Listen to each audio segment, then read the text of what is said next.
Queridos, a paz do Senhor a todos. Agora está aqui no nosso entre aspas, comando, tá bom?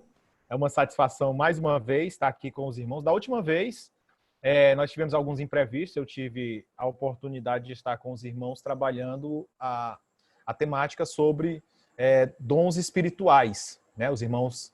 Quem estava aqui? Só dá um sinal assim com a mão. Dá aquele sinal de labigó, né? A gente diz assim, né? Então, tinha alguns irmãos presentes, é uma satisfação. Quero aqui, mais uma vez, reforçar. Sou de Teresina, Piauí. Na verdade, sou natural da cidade de Picos, aqui no Piauí, uma das nossas megalópolis, mas que é uma cidadezinha, que nossas cidades são pequenas. Mas estou em Teresina desde muito tempo. E sou pastor auxiliar ali na Assembleia de Deus do aeroporto. Então, é uma satisfação estar com os irmãos. Sou professor de teologia e hoje eu passei o dia dando aula, tá bom? Online. E aí a esposa estava cobrando. Eu disse, não, mas é rapidinho. Então, mas a gente vai preparar o melhor para os irmãos essa semana. Também está conosco aqui, está conosco aqui do Piauí, o irmão Bruno, né? Ali também, aqui do Piauí, e a sua noiva, né? A irmã Amanda. Está conosco a irmã Evaniele, a irmã Aline Meireles, e o irmão missionário Amaury Williams, que eu já vi aqui, né? Se tiver outros piauienses aí, deve estar escondido. Mas os que já estão aqui, sejam bem-vindos, e a todos os irmãos que estão conosco. Queridos, vamos lá então. É uma aula, não é uma pregação. E aí eu vou compartilhar a imagem, tá bom? Aí vocês me fazem... eu brinco com o sinal da Labigó. Labigó é lagartixa aqui no Nordeste, tá? Ela faz assim. Porque os alunos, como ficam com os microfones fechados, para todo mundo não falar de uma vez, aí eu digo, estão vendo? Aí eles... E aqui eu vou brincando com eles. Então eu vou compartilhar aqui o material que nós vamos usar e aí vocês me confirmam se estão vendo a imagem. E a partir daqui a gente vai falando e...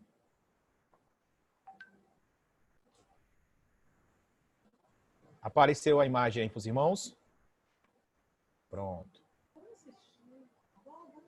Então, o tema que nós vamos abordar hoje deixa eu ver se está tudo ok aqui. Ótimo. Bem, vamos lá.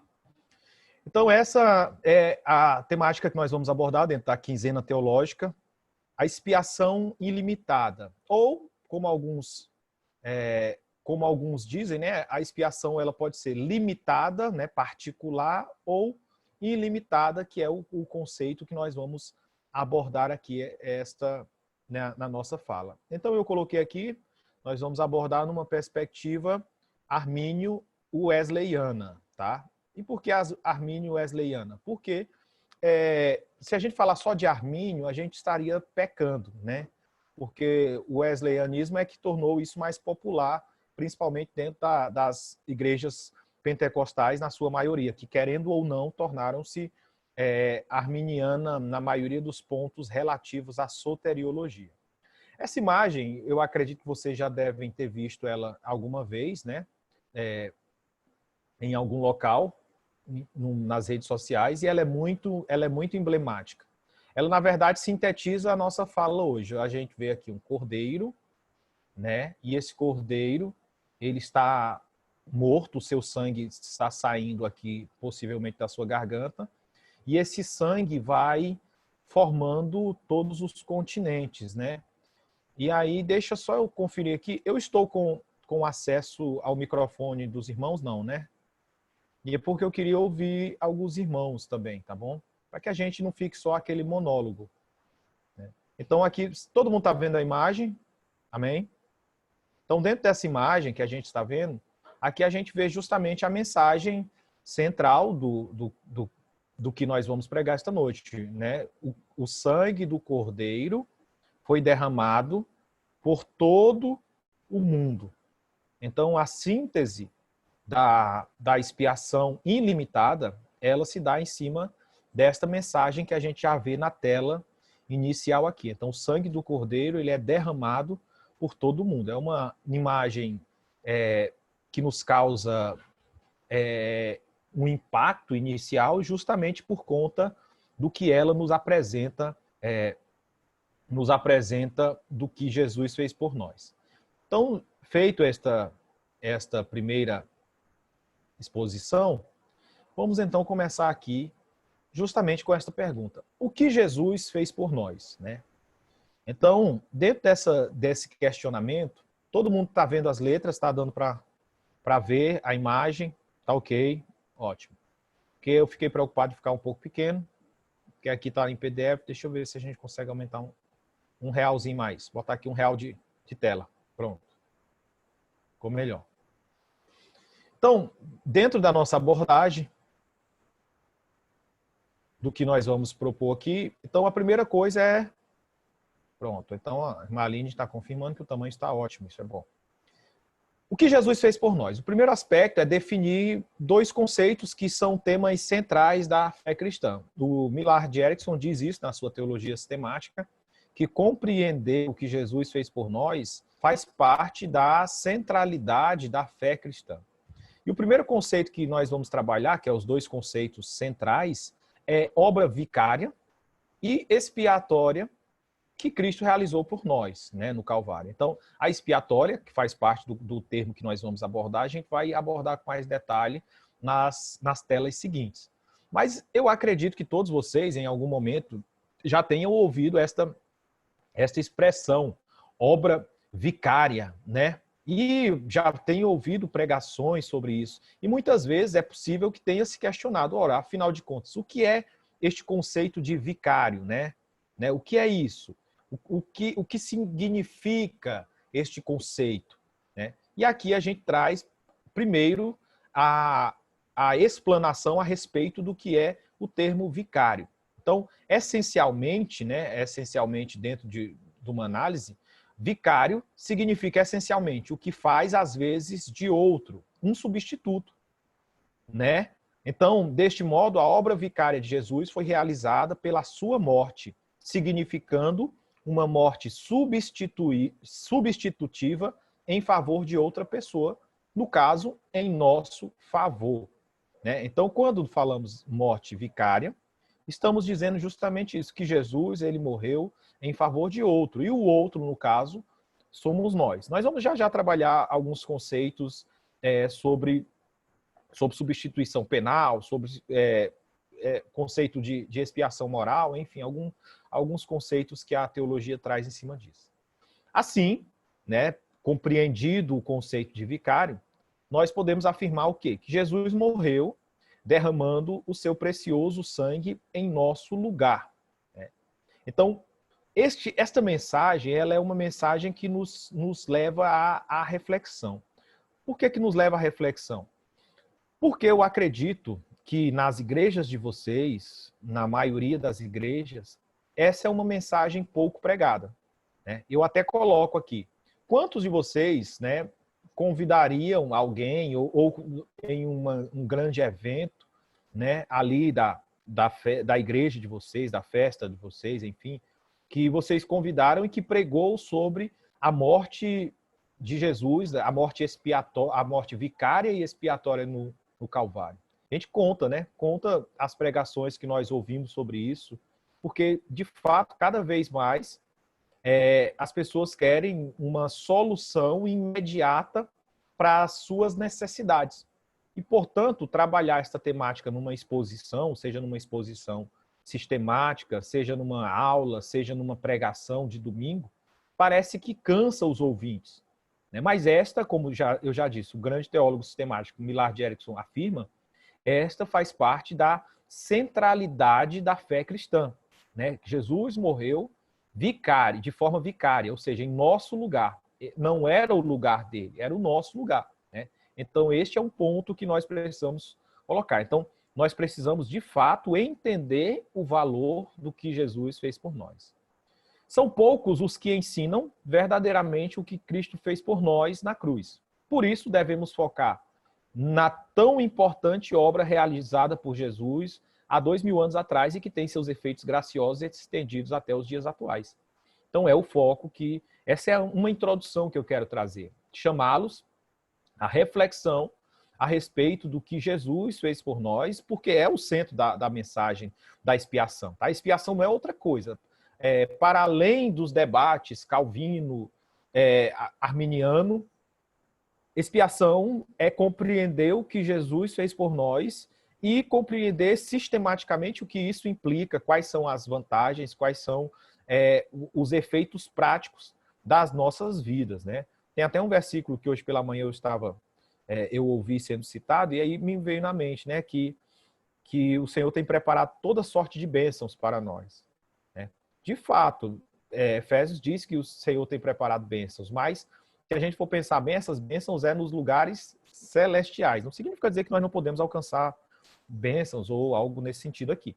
Mas as bênçãos que o Senhor tem dispensado a nós nos lugares celestiais. E ali, dentro dos contextos que nós estamos, que Paulo apresenta especialmente, está falando sobre salvação e não sobre bens materiais, sobre riqueza ou prosperidade aqui na terra, que se vier, glória a Deus. Então, é preciso nós retornarmos e focarmos nesta mensagem da cruz. Então, a realidade da dor do Calvário. Por que isso é importante? Porque isso faz parte da mensagem da expiação. Compreender o que Jesus fez ali no Calvário por nós, né? Em um livro que eu usei, inclusive, como subsídio para a nova obra que eu vou estar publicando, possivelmente ano que vem, que esse ano está muito... Já terminei, pela graça de Deus, de escrever, mas possivelmente publicarei só ano que vem, que é sobre Jesus, justamente sobre Jesus. Um debate histórico, teológico, doutrinário a respeito da pessoa de Jesus.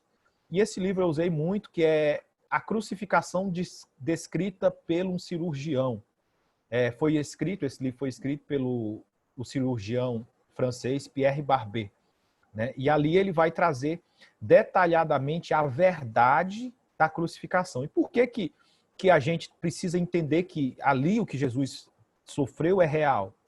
Porque senão nós vamos entrar numa distorção teológica que os gnósticos fizeram, né? E essa distorção teológica era dizer que ali houve, na verdade, uma representação, não foi de verdade, aquilo não foi real, Jesus não sentiu dores, porque o Filho de Deus, o Cristo, não poderia se encarnar, estar em carne, né? Ali, na verdade, seria uma espécie de uma ilusão. Contudo, quando nós nos reportamos para as Escrituras, nós vamos ver que Jesus, de fato, sofreu e morreu ali na cruz, padeceu pelos nossos pecados e por amor a nós. Então, a primeira coisa é que nós precisamos entender: Jesus morreu em nosso lugar, tá? Esse é o sentido da expiação, da morte vicária de Jesus. Então, ele morreu em nosso lugar. E essa afirmação não é uma afirmação vazia, uma afirmação sem subsídios escriturísticos. Não. A Bíblia diz isso, né? Então, nós vamos encontrar inúmeras afirmações nas Escrituras que vão nos mostrar que Jesus morreu em nosso lugar. Então, nós vamos encontrar definições nas cartas de Paulo, nós vamos encontrar Pedro também dizendo que Jesus morreu em nosso lugar. Então, Paulo afirma isso quando ele fala em 1 Coríntios 15:3, Colossenses 2:20. Pedro também confirma que Jesus morreu e sofreu em nosso lugar em 1 Pedro 3:18 e 1 João 2:1 e 2. Esse versículo de 1 João 2:1 e 2 nós vamos usar muito hoje, né? Porque é um versículo que vai nos falar dessa dimensão, né, do que o Senhor fez por nós, que ele é propiciação pelos nossos pecados e assim sucessivamente. Então, tudo isso que Jesus morreu por nós, né, é o que denominamos de sacrifício vicário realizado por Cristo, tá? Então, Jesus, em nosso lugar, ele sofreu, ele padeceu ali na cruz do Calvário, coisas reais, né? E aqui é justamente por essa questão que eu começo com uma pergunta, né? Eu vou aqui trazer para uma pergunta. Afinal, qual a dimensão do sofrimento pelo qual Jesus passou naquela cruz? De fato, Jesus sofreu? Como nós podemos definir se ele sofreu, se foi uma ilusão? Bem, em primeiro lugar, eu destaco que nós não temos um medidor de sofrimento para dizer, olha, ele sofreu tanto. Não, ele sofreu assim, assado. Não tem como nós definirmos dessa forma. Mas o que nós podemos fazer é demonstrar algumas evidências arqueológicas, científicas, que vão nos mostrar algumas coisas, né? E aqui é o ponto que eu destaco, que o sofrimento foi real, e foi por mim, e foi por você. Então, constatado um caso clínico de hermatidrose. E o que seria esse hermatidrose? Seria o fato de suar sangue mediante um estresse excessivo, angústia e profunda emoção. Então, ali no Getsemane, né, Lucas vai descrever como um médico, como alguém conhecedor, que o estado de nervo de Jesus era tão imenso, a angústia era tão grande, que ele passou por um quadro clínico chamado hermatidrose, ou seja, suar sangue. Então ali Jesus foi esbofeteado, humilhado publicamente, foi açoitado como um malfeitor, e tudo isso antes de ter sido comprovado qualquer das falsas acusações que foram imputadas contra ele. Nesta obra do Pierre Barbet, que eu citei, ele vai descrever os passos de uma crucificação que os romanos eles estabeleciam, né? E era realmente muito sofrimento, e não somente no caso aqui de Jesus especificamente. Qualquer prisioneiro que era submetido a uma crucificação, a punição da crucificação, ele passaria por duros momentos. Então, outro fato aqui, em sua cabeça foi colocada uma coroa feita de espinhos perfurantes, né? Então, essa coroa perfurava de modo doloroso e profundo o couro cabeludo do nosso Jesus, fazendo sangrar mais uma vez e provocando uma dor intensa, né? Lucas também descreve isso. E aí, se você tiver alguma dúvida, né, de quanto dói, é só você perceber o quanto é sensível a sua cabeça, né? O couro cabeludo da sua cabeça. É uma das áreas mais sensíveis. E aquela coroa de espinho perfurou a cabeça do Senhor, trouxe mais dores. Então ele já fraco, de uma noite inteira, de espancamento, sem dormir, sangrando, né?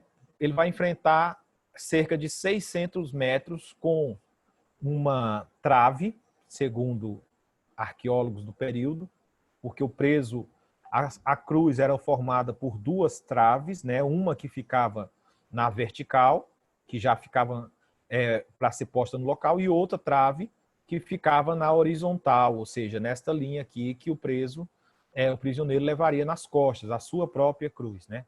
Então aqui nós vamos ver, a caminhada de Jesus até o Calvário foi outro momento de intensa dor. Então, por cerca de 600 metros, Jesus teve que carregar uma cruz de 50 quilos nos seus ombros. Isso depois de ter sangrado intensamente, tanto pelos açoites, como pela coroa de espinhos que o torturava. Então, tudo isso, queridos, né? Tudo isso foi por amor a mim e a você. Só fazendo aqui uma pausa para responder uma pergunta, está sendo perguntado aqui, eu acho que os irmãos viram, se eu posso disponibilizar o material. Sim, eu vou disponibilizar em forma de folheto, tá? Porque esse material ele é de uso exclusivo nosso.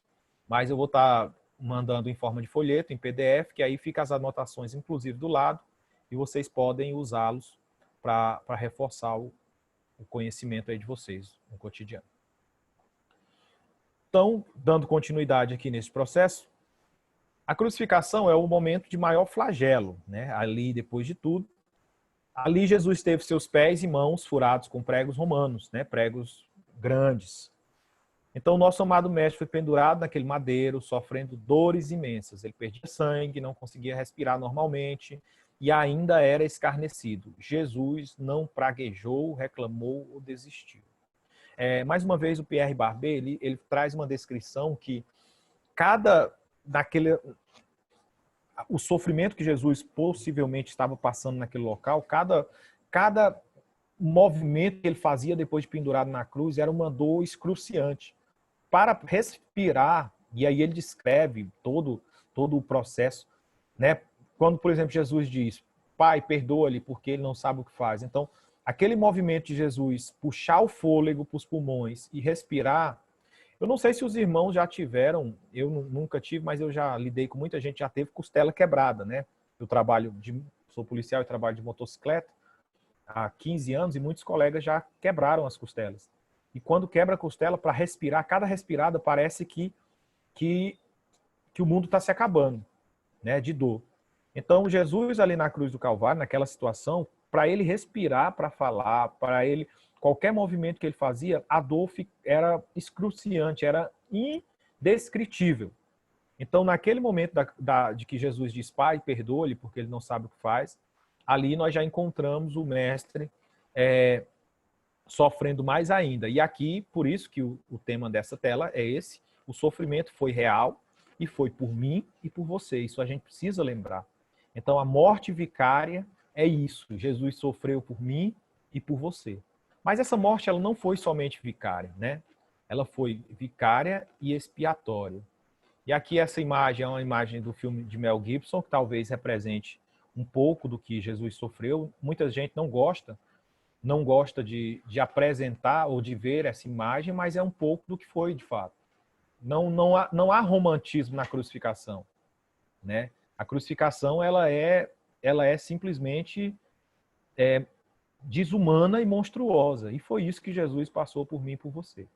Então, Millard Erickson, na sua teologia sistemática, ele diz algo que eu destaquei aqui no cantinho. Não há outro meio de salvação, a não ser pela graça e especificamente pela morte de Cristo. Ela tem um valor infinito e por isso cobre os pecados de todos os seres de todos os tempos. Então aqui nós já estamos entrando no conceito de expiação. Então a primeira coisa foi vicária. Jesus substituiu a mim e a você.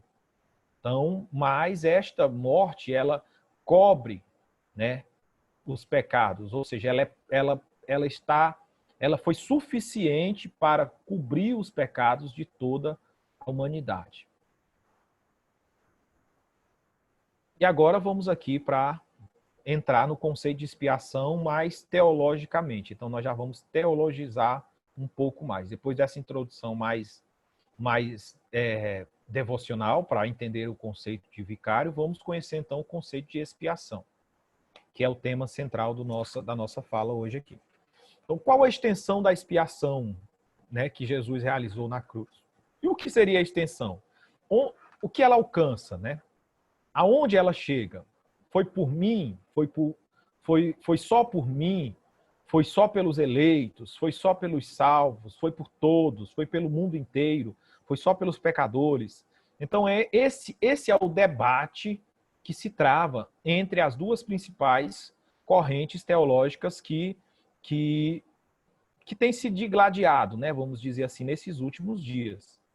Então, esse é o grande debate que é travado. E aqui, nós vamos primeiro trazer alguns conceitos. Bem, esses conceitos que eu trago aqui são adaptações de alguns livros. O livro do Carlos Augusto Vailate, uma autoridade em línguas, né? Todo mundo aqui já conhece. Também eu usei esse material bem interessante, publicado pela editora Carisma. Deixa eu ver aqui, que eu fico sem ver o retorno, e eu não sei nem o que é que eu estou fazendo. Espera aí, deixa eu abrir aqui para... Olha aqui. Né? Bem interessante. A extensão da expiação em debate, 3 perspectivas. O editor é o Andrew Nazelli e o Mark Snowberg. Aí os 3 debatedores são bem interessantes. Os debatedores é o Carl Trueman, que ele defende a expiação definida, né, particular, e o Grant Osborne, que defende a expiação ilimitada. O Grant Osborne, para quem não conhece, é um dos grandes exegetas do mundo, tá bom? E tem o John Hammett, que ele apresenta um ponto mais ou menos ali no meio do caminho. Então é um livro interessante também. E tem esse outro material que eu vou apresentar para vocês. Vocês devem já ter visto aí nas redes sociais. E aí eu não li todo, tá? Mas eu li a parte que trata sobre a expiação para os pais da igreja. Bem interessante, tá? É o livro que também a Carisma lançou, Por Quem Cristo Morreu, do David Allen. Uma análise crítica sobre a extensão da expiação. É um livro fantástico. Eu pretendo lê-lo, né? Já li até aqui mais ou menos, eu acho que até a página 192, mas é um livro gigante, então não dá para a gente ler assim de uma hora para outra, não. Até porque vida de professor é difícil. A gente pode até cantar aquela musiquinha, né? Vida de professor é difícil, como que... né? Então a gente pode depois dar uma ampliada nessa questão. Então, de forma sintética, eu fiz aqui um resumo dos conceitos para que a gente possa também não ficar hebraicizando excessivamente ou trazendo discussões linguísticas excessivas, que não é o foco da nossa fala aqui, e também não vai acrescentar para o debate do momento. Então, para melhor formularmos um conceito de expiação, é preciso que voltemos para as páginas do Antigo Testamento. Isto se dá em virtude do termo expiação não ser encontrado no Novo Testamento de modo explícito. Então, no Novo Testamento, você não encontra o conceito de expiação. Você vai ver um conceito mais de cobrir, de propiciação, que seria o substantivo hilasmo, ou o verbo hilaskomai, né? Então, há essas propiciar. Então, há essas possibilidades. O professor Augusto Vailate, nesse livro aqui, deixa eu abrir de novo aqui. Tá. Bem interessante essa obra, bem interessante. Expiação Ilimitada, Carlos Augusto Vailate. É um livreto, né? Eu li ele numa tarde para estar aqui com vocês. Então, livreto assim, né? Ele é 170 páginas, mas é profundo demais. Ele traz diversos conceitos sobre essa temática. Então, assim, encontramos cerca de 100 vezes o verbo hebraico com a raiz, né, kafar, né? Que seria, né, aqui o kof, o fe e o resh, né? Então, seria essa raiz. Ele vai mudar um pouquinho e aí vai dar vários sentidos. Então, os seus derivados nas páginas do Antigo Testamento, e em todas elas traz a ideia, e aqui é o ponto que eu quero trazer, são vários derivados. Tem aqui, basicamente aqui, deixa eu trazer aqui para vocês, só para que a gente tenha uma noção aí. Não precisa a gente ficar muito preso nisso. A formação deste verbo, kafar, no hebraico, é formado pelas 3 letras, né? Que eu já citei aqui, né? É o kaf, o fe e o resh, né? Então, aqui vai derivar do kafar, kiper, né? Vai derivar dele também kofer, kipurim, então caporet. Então, todos esses trazem significados variados. Ato de reconciliação, expiação, resgate, cobertura, propiciatório. Então, são vários conceitos que podem derivar a partir deste verbo que é apresentado. A Septuaginta, que é a versão grega, ela vai trazer o mais próximo aí exilaskomai, né? Que é justamente da raiz que eu falei do hilaskomai. Então, vai ser basicamente esse, que basicamente propiciar, apaziguar, enfim, é um debate linguístico um pouco mais cansativo. Mas vamos lá. Então, o que significa a raiz do verbo kafar em hebraico? Significa basicamente o que está posto aqui, tá? Essas 3 colocações. Eu usei uma citação bem simples do dicionário Vini, porque eu acho que é suficiente. Significa cobrir, reconciliar, propiciar, pacificar. Então, é isso que a expiação, ou seja, o derramamento de sangue, ele faria. Ele cobriria os pecados, ele traria a reconciliação, ele propiciaria, vamos dizer assim, a paz entre a divindade e o ofertante do sacrifício, e ele pacificaria a ira divina. Então, esta imagem, se nós formos estar atento a ela, ela nos remota muito ao Antigo Testamento. É uma imagem claramente do Antigo Testamento. Não é uma imagem que a gente encontra muito nas páginas do Novo Testamento. Então, continuando aqui. Então, essa imagem de propiciar, ela sempre vai estar ligada ao conceito sacerdotal, que a gente vai ver isso com muita propriedade nos livros, tanto de Deuteronômio, né, que vai falar sobre isso, mas especificamente no livro sacerdotal de Levítico. No Novo Testamento, eu destaco aqui o que o professor Augusto Vailate ele nos apresenta aqui, né? No Novo Testamento, o conceito de expiação aparece relacionado a 2 termos gregos específicos, né? E aí eu vou colocar aqui. Hilaskomai, que é um verbo propiciar, e hilasmos, propiciação, né? Então aqui você vai ver que a Septuaginta também fez o uso disso. Para quem não sabe o que é a Septuaginta, vou reforçar aqui a ideia. A Septuaginta é a tradução da Bíblia hebraica para o grego. Foi realizado, acredita-se, por volta do século 3 a.C., por volta do ano 270, mais ou menos aí, tá bom?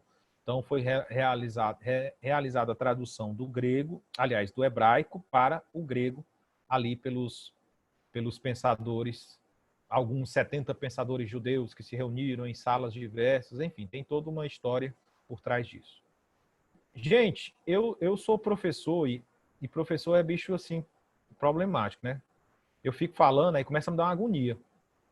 Porque eu estou dizendo assim, me começa a me dar uma agonia porque eu não tô interagindo com vocês. Mas qualquer coisa, por favor, mande mensagem aí no privado, tá bom? Para a gente ir interagindo, perguntando, participando, que eu me sinto sozinho e aí eu sou muito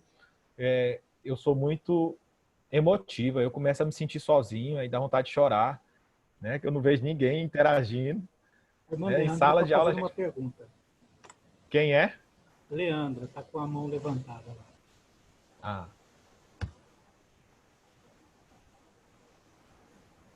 Então vai interagindo aí com ele aí. Pronto. Leandro, está aberto o microfone.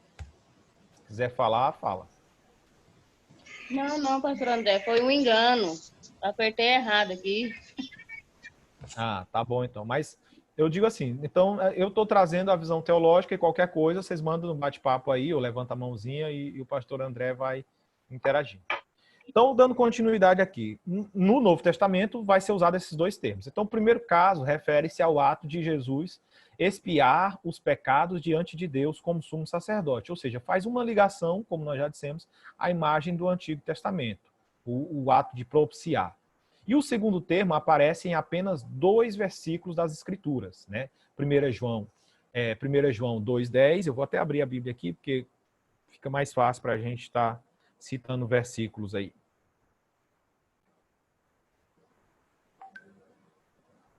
1 João 2,10, né, que é o texto que nós conhecemos muito. Aliás, 2,2. E 1 João 4,10. Que nos diz, 1 João 4,10, nisto está o amor, não em que nós tenhamos amado a Deus, mas que ele nos amou e enviou seu Filho para propiciação de nossos pecados. Então, em todos esses termos, né, há a ideia de remoção da culpa. Então, sempre esses termos, quando é usado, está dando a entender a ação graciosa de Deus, por meio da qual, pelo sangue de Jesus, é removido a culpa do pecador. Ainda existem outras variações dos termos em grego que podem sintetizar a ideia exposta no Antigo Testamento. Então, de maneira sintética, e aí eu uso esse livro aqui do Silas Daniel, que é um livraço, tá? Eu recomendo, acho que acredito todos já devem ter, ou pelo menos ter visto, A Mecânica da Salvação, Arminianismo, a Mecânica da Salvação. Então, Silas Daniel ele traz uma síntese dessas ideias e diz o seguinte: expiação no Novo Testamento traz a ideia, né, basicamente essa aqui, traz a ideia de reconciliação, propiciação, resgate e redenção. Então essa é a imagem que nós vamos ter. E aqui fechando esta tela,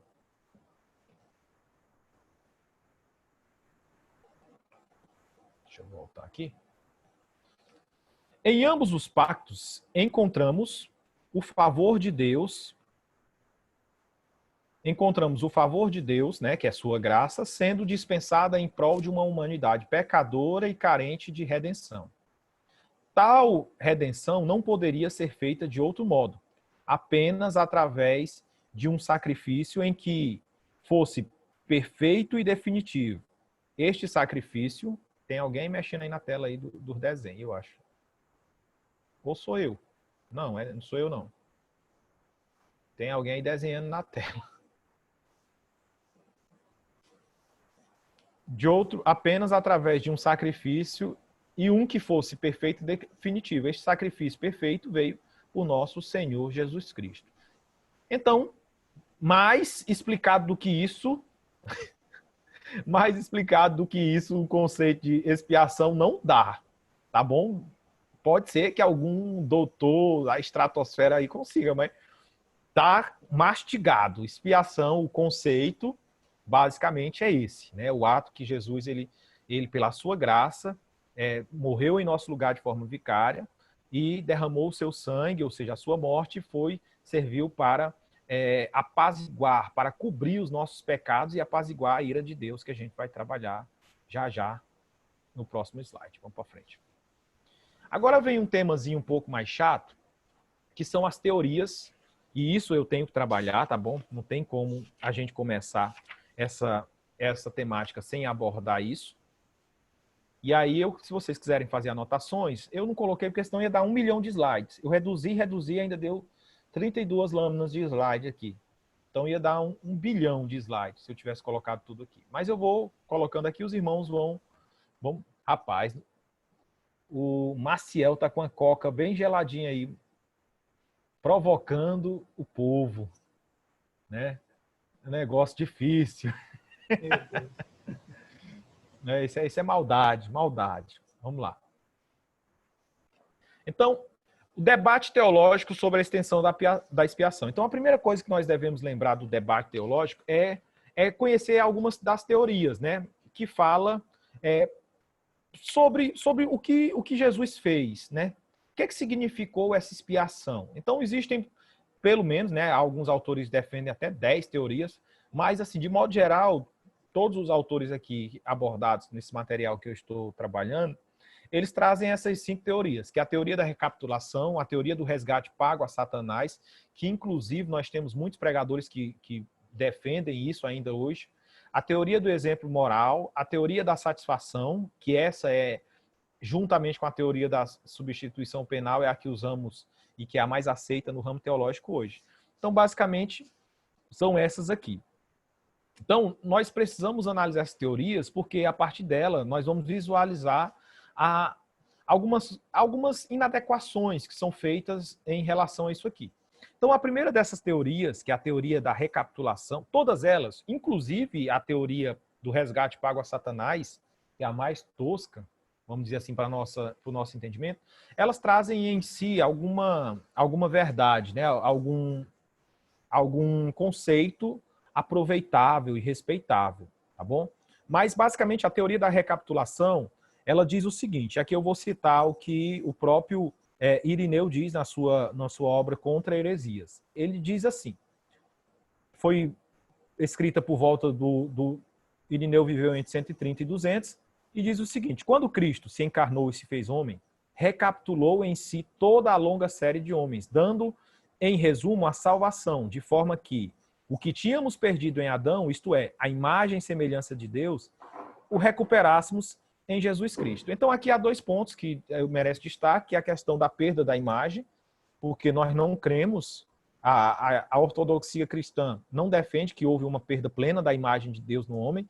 O que ocorreu, na verdade, foi uma mancha, né? O pecado manchou essa imagem de Deus. Mas está certo essa posição de Irineu no sentido de que a morte de Jesus, ela recapitulou aquilo que Adão fez. Os wesleyanos, eles tornam a fazer uso muito deste conceito, de que a morte de Jesus, ela limpou, vamos dizer assim, aquela mancha do pecado original sobre nós.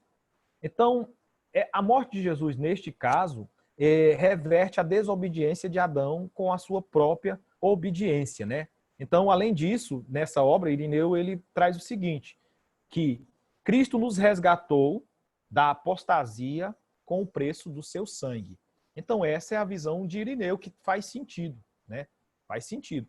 Só que qual seria o maior problema aqui dessa teoria que nós teríamos, né? Seria que dá a ideia de que nós, de certa forma, estamos 100% livres do pecado. E aqui Augusto vai lá diz algum ponto aqui controverso dessa teoria, né? Então, há um balanço positivo da teoria da recapitulação. Então, argumentando que ela permitiu que Irineu reunisse em um único pensamento outras 3 teorias expiatórias, tais como a da redenção, do resgate, a teoria da influência moral e, em certa medida, a teoria da substituição penal. Então, essa aí seria as vantagens. A segunda teoria, que por cara já fica um pouco mais tosca, seria a teoria do resgate pago a Satanás, defendida por Orígenes. E qual seria essa visão? A visão seria uma visão tanto quanto maniqueísta, né? Ou seja, da existência de 2 deuses que lutam entre si. É verdade, né? Tem louvores que diz que Jesus pagou o resgate a Satanás. Esse aqui é um ponto que a gente precisa observar, está sendo posto aqui. Então, o que Irineu, a princípio, diz que, aliás, que Orígenes, né, também um dos pensadores da igreja, viveu entre 185 a 254 antes de Cristo, aliás, depois de Cristo, e Orígenes, ele diz basicamente, ele diz que os homens são pecadores por natureza, até aí beleza, mas que esta condição de que somos pecadores por natureza nos faz estar no reino de Satanás. Até aí também faz sentido, né? Debaixo do príncipe das trevas. Só que o problema é que o que Orígenes vai falar é que para que nós fôssemos tirados do reino das trevas e transportados para o reino do Filho, Deus então pagou para Satanás como se fosse uma troca, né? Uma relação mercadológica. Deus pagou a Satanás o preço do sacrifício de Jesus, né? E aí a gente vê isso mais ou menos no filme Crônicas de Nárnia, né? Eu acho que é a feiticeira branca, uma coisa assim. Quando Aslan, aquele leão, ele se entrega para a feiticeira, né? Então, ali entra muito dessa teoria, né? Ou seja, para que houvesse a paz, então Aslan mesmo se entrega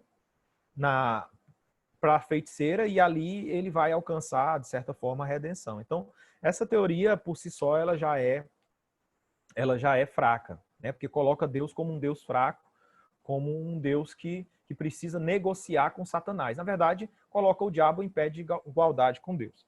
Tem a teoria do exemplo moral, que ela, inclusive, hoje é defendida muito por alguns teólogos contemporâneos, né? Principalmente aqueles que seguem a linha de Calbart e outros mais contemporâneos, mas ela é muito antiga. Ela foi defendida por Pelágio, que diz o seguinte, que a morte de Jesus não foi em troca de nada, foi apenas um exemplo de entrega, de obediência, né? E que isso serve para nós como um bastião da moral. E está certo neste aspecto. Não está certo quando diz somente, né? Não está certo quando diz somente foi por isso, mas a morte de Jesus também implicou esse ato, o ato da entrega, ou melhor, o ato do exemplo moral para nós, o que ele fez a obediência, né? E aí nós vamos ver o famoso texto de Filipenses 2, que diz que o Senhor Jesus foi de sorte que haja em vós o mesmo Espírito que houve em Cristo, que, né, sendo Deus, não teve usurpação em ser igual a Deus, antes humilhou-se, né, e foi obediente até a morte e morte de cruz.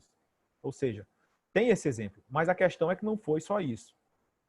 E as duas últimas teorias, já mais refinadas e mais recentes, e quando eu falo refinadas, não é discriminando as outras teorias, mas é apontando que essas teorias elas são mais aceitas, né, dentro da teologia. Que é a teoria da satisfação, né, que a morte de Jesus satisfez a ira de Deus, ou o plano de Deus, né? Anselmo, ele coloca o seguinte aqui. Eu estou tentando ser rápido, irmãos, que eu estou vendo aqui que já vai dar 1 hora já e eu ainda não saí da introdução. Então, Anselmo diz o seguinte: jamais homem algum, exceto ele, Jesus, deu a Deus o que não devia necessariamente perder algum dia. Ele ofereceu espontaneamente ao Pai sua vida, que nunca havia de perder por necessidade, e satisfez pelos pecadores o que não devia por si mesmo, né? Então, aqui nós vemos justamente o cerne da mensagem evangélica, que eu digo não é da religião evangélica, é do evangelho mesmo, tá? Então, de fato, isso tem todo o conceito. Então, diferente de Orígenes, né? Anselmo defendeu a morte de Cristo como um pagamento que devia ser feito a Deus e não ao diabo. Isso é o que nós todos defendemos hoje, né? Uma vez que o Pai havia sido parte ofendida pelo pecado da humanidade e, desse modo, ele era quem certamente devia ser recompensado. Perfeito, né? Então, a morte de Jesus, ela satisfez ao Pai neste aspecto. E a teoria final, né, que é a teoria da substituição penal, ela tem um dedo gigante de Calvino, porque ela usa termos forenses, termos jurídicos.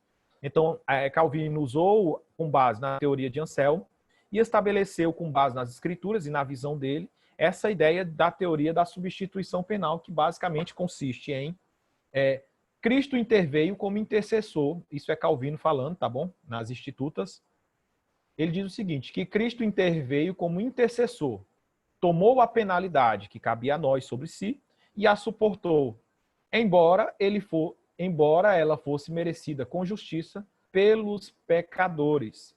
Então, o que essa visão da substituição penal ela nos explica?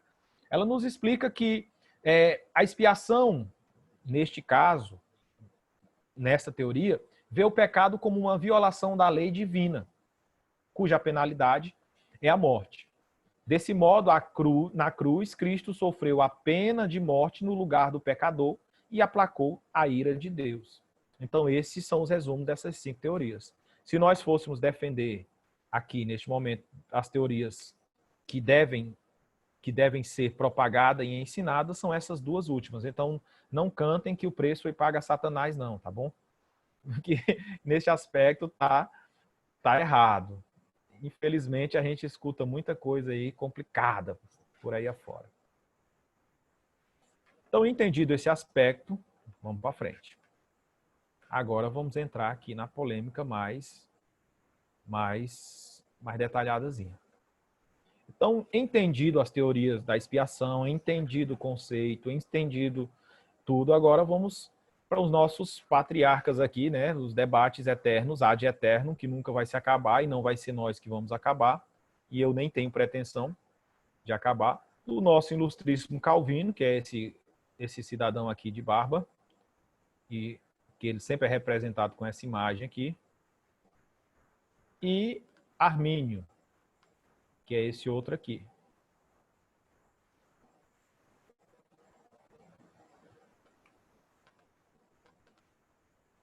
Então, a primeira coisa que a gente precisa lembrar, tá, é que Armínio não viveu nos dias de Calvino.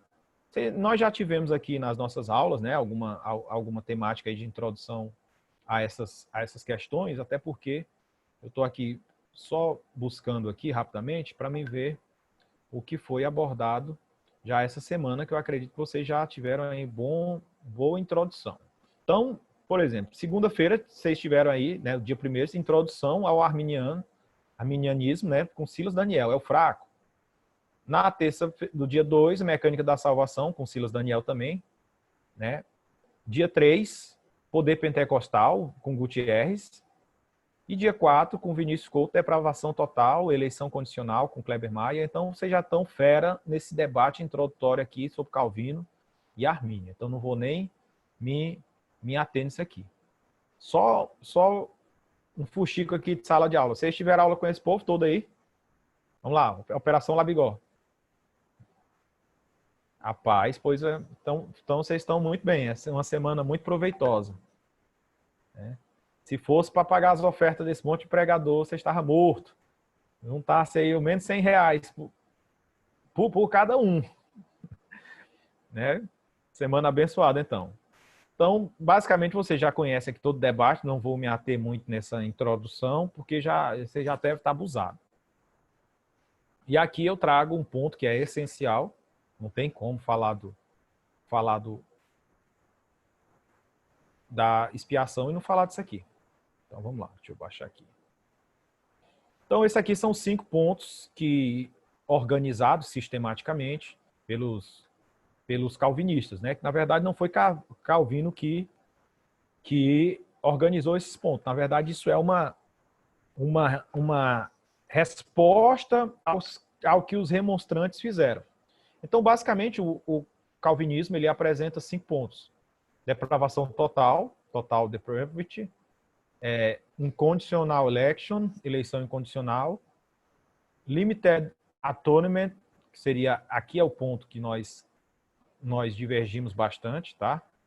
Que é o ponto aqui da expiação limitada, particular e definida, e irresistible grace, né? Graça irresistível, ou seja, Deus chama e não tem como o ser humano fazer nada. E o ponto 5, que é a perseverança dos santos, né? Diz que uma vez salvo continuamente. Então, os 5 pontos do calvinismo, eles surgiram Em 1610, os seguidores de Armínio e Episcópio, induzidos por uma declaração de Johann van Oldenbarneveld, redigiram uma declaração de fé chamada de The Remonstrants, que deu ao seu grupo o nome de Remonstrantes, que é o que eu já falei. Então, eles apresentaram suas concepções numa série de 5 artigos que foi combatida pelos calvinistas, que se defenderam também com 5 pontos. Então, a tulip, né, ou tulipa, como a gente fala aqui no Brasil, são esses 5 pontos aqui, eles serão os pontos norteadores. Não foi criado por Calvino, mas pelos calvinistas posteriores em uma resposta aos arminianos, que elaboraram esses 5 pontos, que são conhecidos como facts, tá? Em inglês, facts. Mas aqui eu achei essa imagem bem bacana, que eu acho que é mais didática para a gente. Então, Jacó Armínio, primeira coisa que a gente tem que saber, Jacó Armínio, ele não era um companheiro ali de Calvino, não, tá? Então, Jacó Armínio, ele foi um professor de teologia na Universidade de Leiden e escreveu muitos livros e tratados sobre teologia. Sua visão tornou-se a base do arminianismo e do movimento neerlandês, né, chamado remonstrante. Então, qual é a base do pensamento do arminianismo? Então, os seres humanos são naturalmente incapazes de fazer qualquer esforço para a salvação. Então, a salvação só é possível pela graça de Deus, a qual não pode ser merecida. Nenhuma obra de esforço humano pode causar ou contribuir para a salvação. Então, esses pontos aqui, a gente precisa deixar bem claro, para não ser taxado aí por uma visão, né, uma visão estranha. Então, a eleição divina é condicional à fé. Agora, aqui sim, começa os pontos ficarem mais claros para o nosso entendimento. A expiação de Cristo, e esse é o ponto que nos interessa. Deixa eu ver se eu boto aqui uns desenhos mais bonitos, que aquele desenho que eu estou fazendo está horrível. Parecendo meu menino. Então, a expiação de Cristo foi feita em nome de todas as pessoas. Não foi do grupo de eleitos, tá bom? Então, foi em nome de todas as pessoas. Deus permite que sua graça seja resistida por aqueles que livremente rejeitam a Cristo, e os crentes são capazes de resistir ao pecado, mas não estão além da possibilidade da queda da graça através da persistência sem o arrependimento do pecado. Ou seja, esse ponto aqui é que o crente pode perder a salvação, no caso, pode cair da graça. Então, esses são os pontos que o arminianismo defende. O que nos interessa é que a expiação de Cristo ela não é limitada aos eleitos, mas ela é ilimitada, ou seja, ela foi feita em nome de todas as pessoas. Então, calvinismo e arminianismo na expiação. Agora o caldo vai engrossando, né? Vocês percebam aí que a gente vai começando com um caldozinho mais leve, aí vai engrossando, aí vai, né? Vai chegando. Não durma não. Quem estiver dormindo, acorda, toma um café, sacode a poeira e dá a volta por cima. E traz um café para mim também, que eu também já quero me animar. Se tiver o churrasco aí também, já chama para depois. Olha aí, olha, o pastor André já está com café aí. Então vamos lá. Então, calvinismo e arminianismo na expiação, tá? Aqui é para a gente já começar. Então vamos conhecer um pouquinho da doutrina, começando pelo que Calvino disse, para a partir dali contrapor ao que nós encontramos no pensamento, não só de Armínio, mas no pensamento posterior a Armínio. Então, a doutrina da expiação limitada ocorre mais como uma consequência dos outros pontos da tulipe do que como uma doutrina essencialmente calvinista. E aqui é um ponto que a gente precisa compreender, porque Calvino não trabalhou essa questão, tá? Calvino ele não defendeu a expiação ilimitada de modo como os calvinistas posteriores defendem. Então, esse é um aspecto que a gente coloca. Contudo, para que os pontos da tulipe eles sejam mantidos, né? Voltando aqui só para a gente ver, esses 5 pontos sejam mantidos, é preciso eu compreender sobre essa expiação. Porque se há eleitos, né? Então, automaticamente, uma eleição incondicional, que não é registrada no gibi, vamos colocar assim, mas foi feita pelos decretos de Deus, então eu preciso que essa expiação seja exclusivamente somente pelos eleitos. Então, aqui é como se fosse os pés de uma mesa. Quando um desses pés são tirados, fica um pouco capenga. Existe, inclusive, os arminianos, os calvinistas de 4 pontos, né, que defendem que a expiação ela não é limitada, ela é uma expiação ilimitada. Exemplo disso, como eu já disse, é o próprio Millard Erickson. Ele tende a entender dessa forma. Mas não é a essência do calvinismo. Tá? Também o Norman Geisler, ele é quase arminiano, mas ele diz que ele é calvinista. Né? Então, mas a visão dele se enquadra muito com o arminianismo, principalmente naquele livro, não sei se vocês já tiveram contato, Eleitos Mais Livres. É bem interessante o livro, excelente. Então, voltando aqui.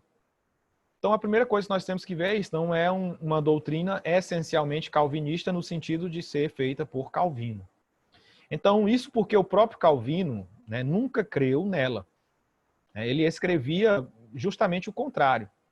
Calvino, ele não, se a gente for dar uma olhadazinha rápida nas institutas, vocês podem baixar se não quiserem pesquisar, não tiverem em mãos, mas você vai ver alguns pontos bem interessantes que Calvino ele parece não ler. Só você baixar aí o comentário de Romanos, por exemplo, você vai ver algumas coisas interessantes, né, quando ele vai tratar sobre essa questão.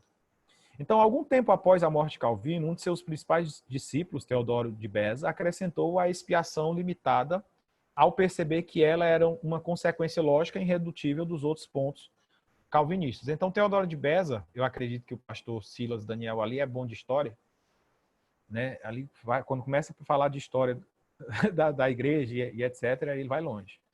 Então, mas de forma geral, Teodoro de Beza, ele foi mais calvinista do que Calvino.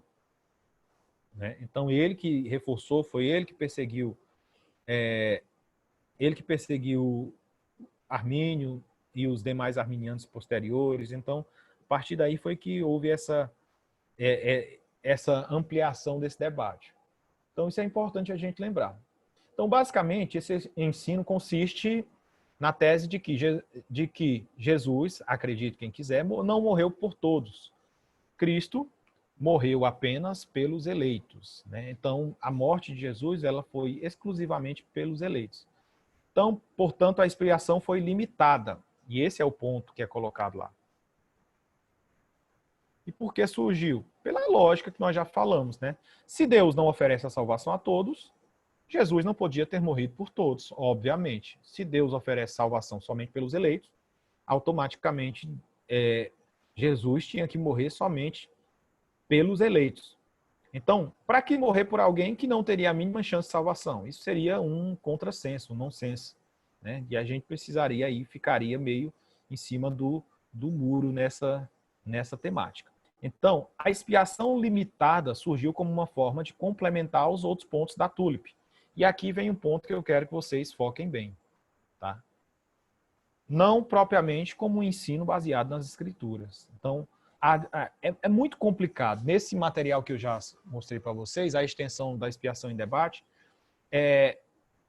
o Grant Osborne ele mostra com muita clareza um monte de versículos, né, a respeito da universalidade da expiação. O livro Por Quem Cristo Morreu, do Dave Allen, ele destrói essa ideia ou essa tentativa de ideia de dizer que Jesus morreu somente por os eleitos. Então, é muito complicado, é muito delicado, na verdade, essa temática. Então, os calvinistas posteriores tiveram, é claro, um enorme trabalho para rever todos os vários textos bíblicos que pareciam deixar claro que Cristo morreu por todos. E mais ainda para reinterpretar a maneira histórica de se ler tais textos sem implicar em uma expiação universal. E aqui vem um ponto terrível, tá bom?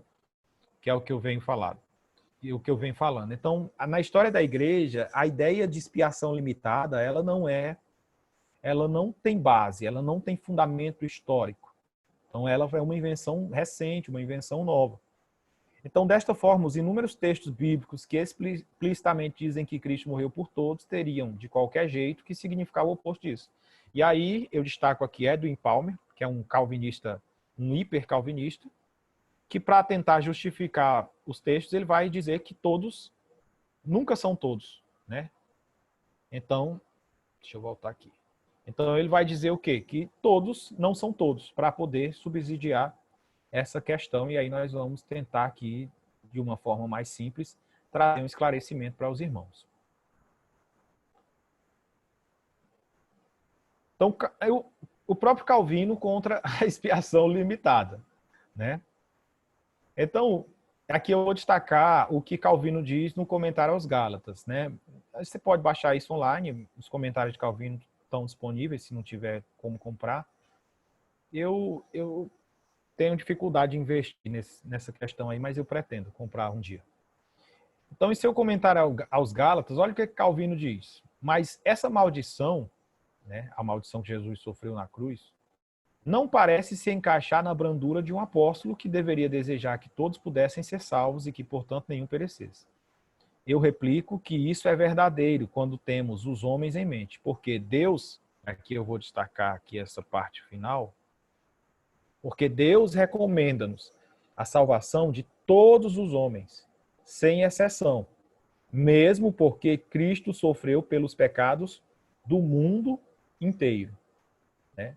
Então, percebam aí, mais claro do que isso, né, o pensamento do próprio Armínio, fica claro que o entendimento de Armínio a respeito da expiação era um entendimento de uma expiação limitada, ilimitada, né? Ou seja, dava-se a entender essa ideia. Claro que, posteriormente, os calvinistas posteriores, como Teodoro de Beza e outros, vão colocar. Inclusive, muitos irmãos calvinistas, eles usam esse conceito para definir de que o calvinismo não é calvino, né? Então eles vão usar esse argumento, dizer que o calvinismo foi desenvolvido posteriormente e tem sua lógica, né? Tem sua lógica.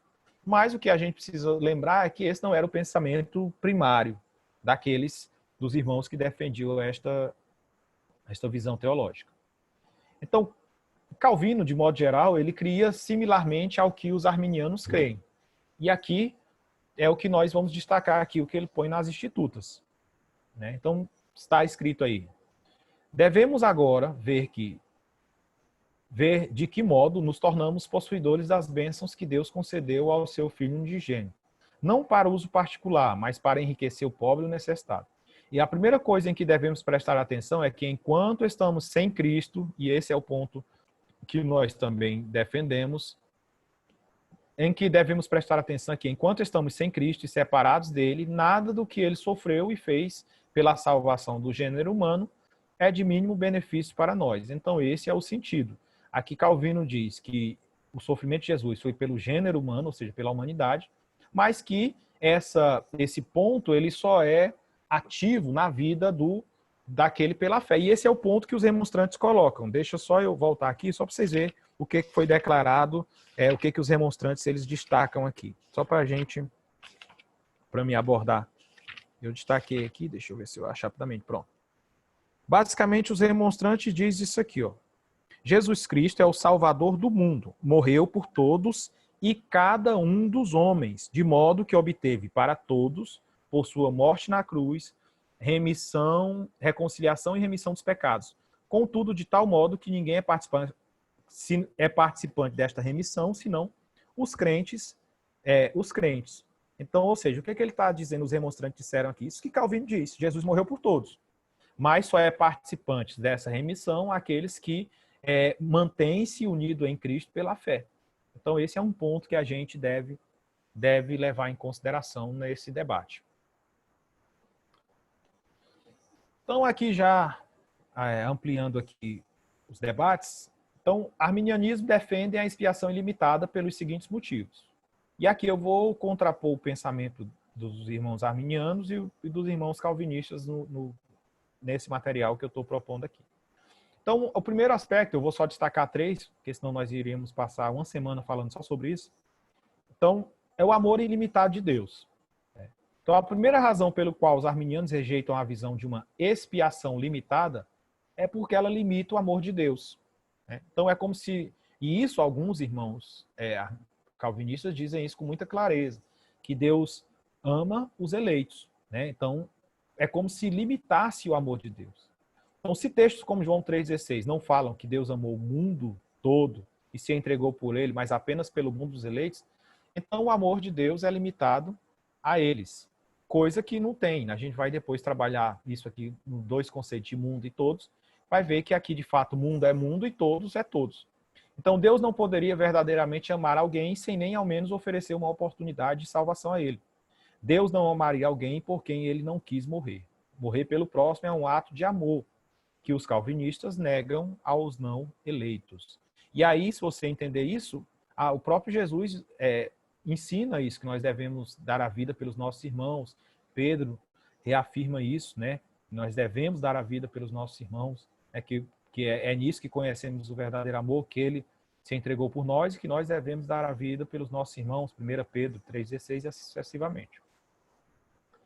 Então, o calvinista John Owen, que foi provavelmente o maior defensor da expiação limitada, também disse que Deus, tendo feito alguns para o dia do mal, odiou-os antes que fossem nascidos e ordenou-os de antemão para a condenação. Então, essa é uma afirmação muito, muito categórica.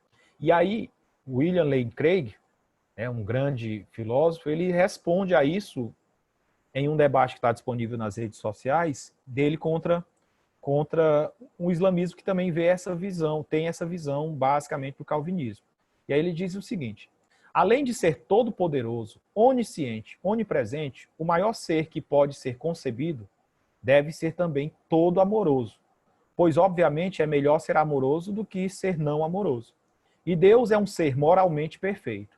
Portanto, Deus, como ser moralmente perfeito, deve ser todo amoroso. Isto é exatamente o que a Bíblia afirma. Então, William Lane Craig ele vai mostrar aqui que, pelo conceito de Deus ser um ser perfeito, automaticamente ele tem que ser um ser todo amoroso, porque isso é sinônimo da perfeição. Senão, há uma contradição filosófica no conceito de Deus aqui. Então, a própria Bíblia diz isso. E aqui eu destaco o trecho de 1 João 4, do 8 ao 10. Mais claro do que isso, não dá para ser. Então, aquele que não ama não conhece a Deus. Olha que coisa interessante aqui, porque Deus é amor. Né? Deus é a própria essência do amor. E nisso se manifestou o amor de Deus para conosco, que Deus enviou o seu Filho unigênito ao mundo para que por ele vivamos.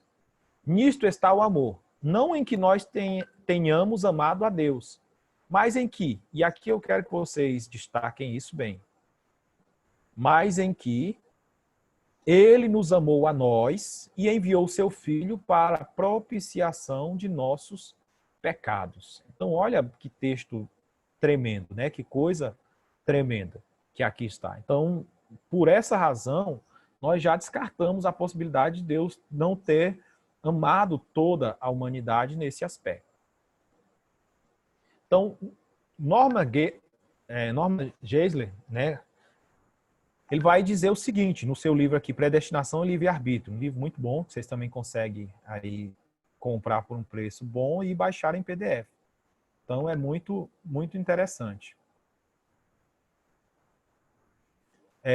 Diz o seguinte: é lógico que essa perspectiva parece negar a onibenevolência, amor total de Deus. A Bíblia diz que Deus é amor e que ele está falando aqui da perspectiva calvinista, tá bom?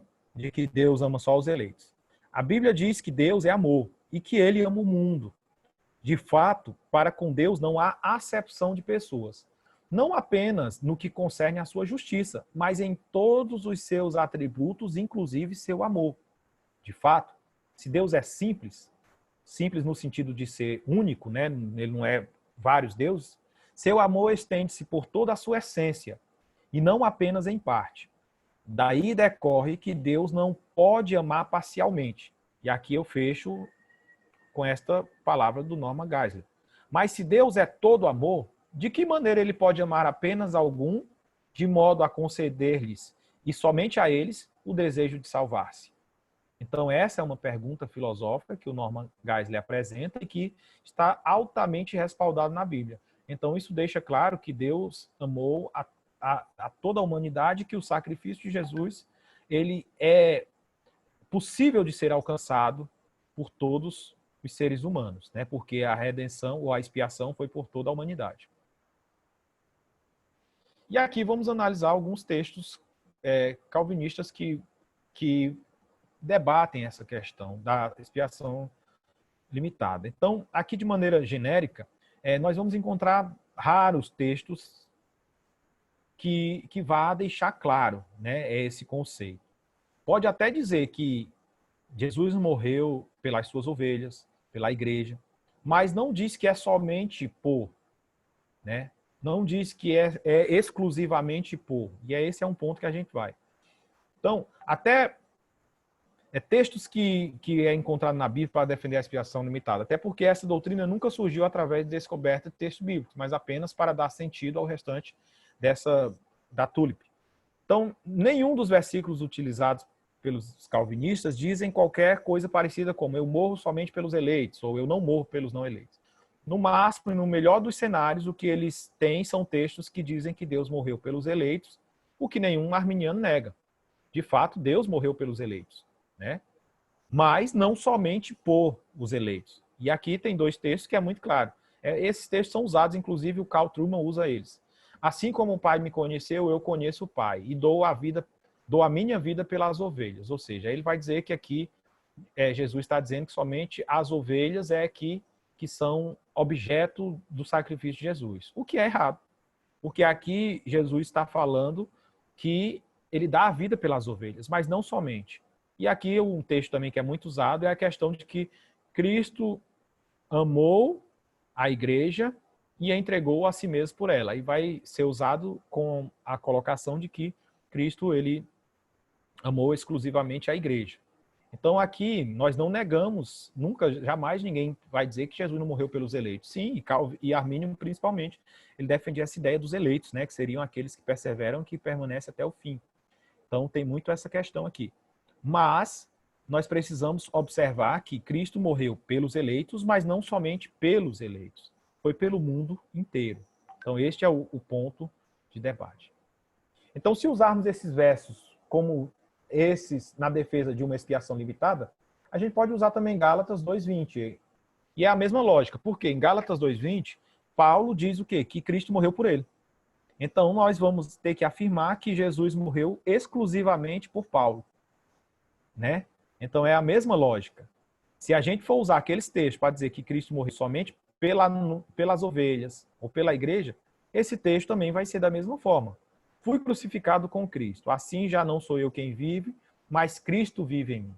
A vida que agora vivo no corpo, vivo pela fé no Filho de Deus que me amou e se entregou por mim. Ora, é lógico que não faz sentido essa conjectura que está sendo... Então, o David Allen, ele corretamente enfatiza que o fato de que o versículo fala de Cristo morrendo por suas ovelhas, sua igreja, seus amigos, não prova que ele não tenha morrido por outros não incluídos nesta categoria. Até aí tá. Amém? Amém? Dá para respirar? Então, segundo ponto, né, desses motivos é João 3,16, que vai ser uma continuidade. Então, quando a gente olha os versículos usados pelos pais da igreja, enfim, até os 15 primeiros séculos da igreja, a gente vai ver que João 3,16 tem um sentido de João 3,16.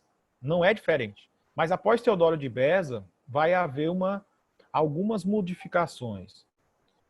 Então, aqui, o calvinista Arthur Pink, um dos maiores defensores da expiação limitada, admitiu: pode parecer para alguns de nossos leitores que a exposição que demos de João 3,16 nos capítulos sobre dificuldades e objeções é forçada e não natural, na medida em que nossa definição do termo mundo parece estar fora de harmonia com o significado e escopo desta palavra em outras passagens. Onde fornecer o mundo de crentes, os eleitos de Deus, como uma definição mundo parece não fazer sentido. Então vai ser esta a justificativa que os calvinistas, que vai dizer que Deus não amou o mundo no sentido cosmo, mas o mundo dos eleitos irão usar, né? E aí nós vamos ver que não faz sentido. Essa nunca foi a exegese desse texto. Então, aqui já para avançar. Então, voltando aqui. Então, João também escreveu sobre a expiação ilimitada de Cristo ao mundo inteiro, em sua primeira epístola, em 2 momentos. Primeiro, João 2:2, que diz que ele é propiciação pelos nossos pecados, e não somente pelos nossos, mas também pelos pecados de todo mundo. Não temos em vista e testificamos que o Pai enviou o seu Filho como Salvador do mundo. E aqui, H. Robertson, né, para quem conhece, ele é um dos grandes nomes da linguística grega, ele diz que mundo, cosmo, refere-se a todo o cosmo dos homens, incluindo os gentios e toda a raça humana. Assim, devemos entender que, se o mundo está no maligno, como os irmãos calvinistas defendem, e aí esse mundo é o cosmo, Jesus também é propiciação pelos pecados de todo o mundo, cosmo do mesmo jeito. Então essa é a visão exegética mais coerente desse texto. Então, por fim, Cristo também morreu por eles, pelos pecadores, e expiou seus pecados. Paulo diz que Deus em Cristo estava reconciliando consigo o mundo, não lançando em conta os pecados dos homens, e nos confiou a mensagem da reconciliação. Então, esse aqui é basicamente aqui os pontos. E aqui vamos fechar, já para o último aspecto. Todos não são todos, né? Como eu já falei, Palmer, né, Edwin Palmer diz que todos não são todos. Todos pode significar qualquer coisa, menos todos. E aqui tem alguns textos que falam de todos, né? Eu vou ler só Timóteo 2, 5, 6, para não cansar vocês. Pois há um só Deus e um só mediador entre Deus e todos os homens, o homem Cristo Jesus, o qual se entregou a si mesmo como resgate por todos. Esse foi o testemunho dado em seu próprio tempo. E aqui vamos aqui. Então, limitar o todos aos eleitos é, no mínimo, subestimar a capacidade dos escritores bíblicos em usar a palavra alguns, né? Porque eles poderiam usar. E aí é a partícula grega tis, né? Ela aparece mais de 500 vezes no Novo Testamento. E por que ele não usou ali alguns, né? Ele poderia ter usado. Então, os escritores bíblicos, inspirados pelo Espírito Santo, eles poderiam ter usado a palavra outra palavra para definir isso.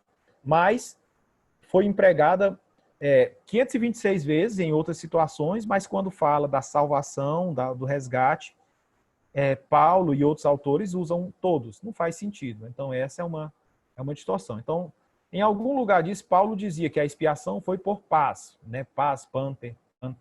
Então, essas são algumas da derivação para todos, que significa todos, no sentido completo da palavra.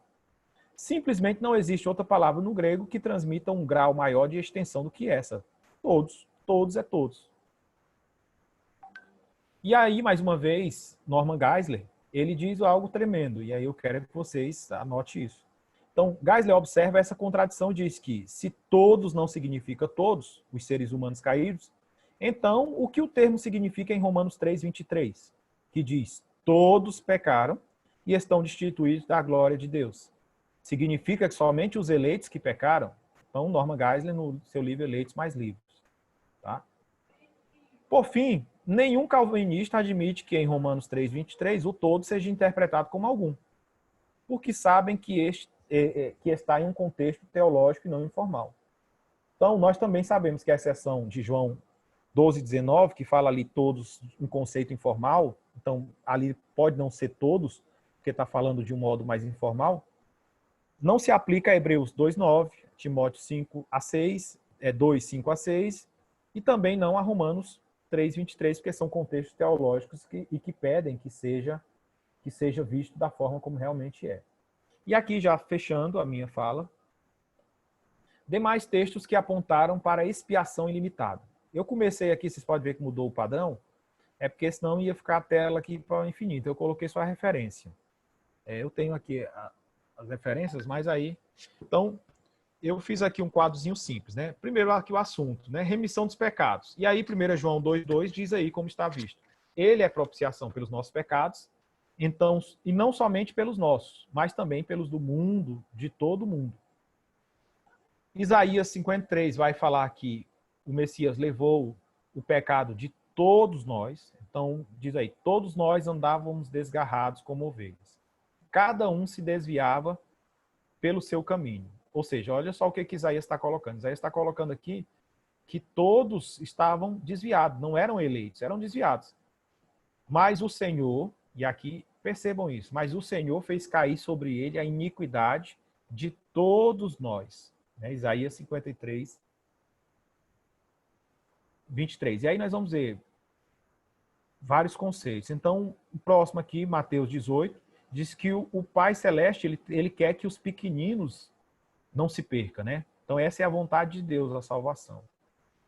João 1,29 diz que Jesus tirou o pecado do mundo todo, né? João 1,29 diz aqui, deixa eu pegar aqui, diz aqui, João viu a Jesus que vinha para ele e diz, eis o Cordeiro de Deus que tira o pecado do mundo.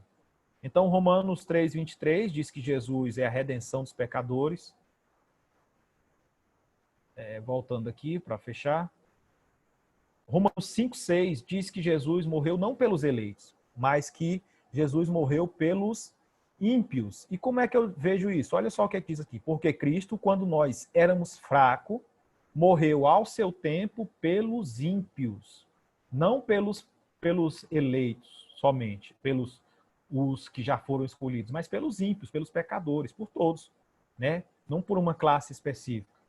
E fechando aqui, Jesus é o mediador e redentor de todos os homens, né? Então, 1 Timóteo 2, do 3 a 6, 1 Timóteo 4, 10 diz que Jesus é o salvador de todos os homens, Tito 2, 11 diz que a graça trouxe salvação a todos os homens, Hebreus 2,9 diz que Jesus provou a morte por todos os homens. E 1 João 4,14 diz que o Filho de Deus é salvador de todo mundo. Então, estes versículos, mais esse monte que eu apresentei durante essa 1h30 aqui que nós estamos aqui conversando, deixa clara a extensão da expiação. E a extensão da expiação é que Jesus morreu e trouxe salvação a todos os homens. Claro que essa salvação, como eu já falei anteriormente, ela só é efetivada quando nós nos achegamos a Cristo, mediante a graça preveniente que nos desperta, nos fortalece, nos conduz, e pela fé nós respondemos a esta oferta. É como se fosse um presente que está posto. O presente, quem comprou foi Deus. Agora, Deus ainda nos dá uma força e nos fortalece. Diz assim, deixa de vergonha e vem cá, eu estou aqui. Que seria a graça preveniente, é o que nos anima, nos fortalece, tira as amarras do pecado e nos permite pegar esse presente que já foi comprado por Jesus. E nós pegamos através de quê? Da fé. Né? A fé como um ato divino, mas com uma resposta humana, como John Wesley já dizia. Então, queridos, essa é minha participação. Tentei sintetizar ao máximo essa doutrina que é extensa, que é cansativa, mas eu acredito que trouxe um esclarecimento para os irmãos. E deixo aqui para o pastor André aqui, fazer o que ele é pertinente aqui nesse momento que a gente caminha para o encerramento. Tá bom? Alguém quer colocar alguma coisa?